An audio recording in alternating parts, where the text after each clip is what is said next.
तो हमारे पास एक समझौता है जिसमें बहुत कम विवरण है और जाहिर है कि बहुत सारी जानकारियां लीक हो रही हैं, जिसमें मूल रूप से कहा गया है कि हम युद्ध को समाप्त करने जा रहे हैं।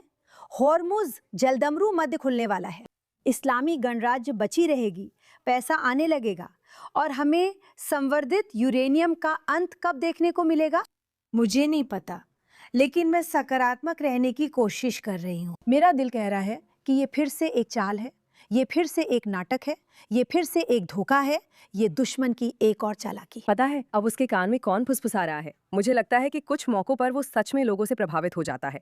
उस समय उसके कान में जो भी फुसफुसा रहा हो, मुझे लगता है उसने तुर्कों की बात सुनी थी। मुझे लगता है उसने शांति चाहने वालों की सुनी, जबकि यहाँ शांति नहीं है। ईरान रोज लोगों को फांसी दे रहा है और ट्रम्प का मजाक उड़ा रहा है। आशा है आप सही हों, वरना ये उनके लिए अंत होगा। मैं सहमत हूँ, वो बात घुमा रहे हैं, क्योंकि जब भी मैं ट्रम्प के मामले में कुछ निश्चित कहती हूँ, मुझे गलत साबित कर दिया जाता है और ये हमेशा समय का ही खेल होता है। मेरे लिए हार का मतलब है कि इस शासन को जीवित रहने देना। इसे देखने का और कोई तरीका नहीं है, क्योंकि ये लोग ये संवर्धित यूरेनियम सौंपने वाले नहीं हैं। अगर वे ऐसा करते हैं तो वे यूरेनियम को और संवर्धित करना जारी रखेंगे। ये सब दिखावा है और मुझे लगता है ट्रम्प को पता है।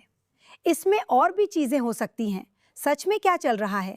वर्ल्ड कप 2 हफ्ते में शुरू हो रहा है। ये पहली बार अमेरिका में हो रहा है, अगर मैं गलत नहीं हूँ। हालांकि ये दुनिया के दूसरी तरफ है, लेकिन शायद वे नहीं चाहते कि ये सब पृष्ठभूमि में चलता रहे। दूसरी बात, हज अगले वीकेंड पर है।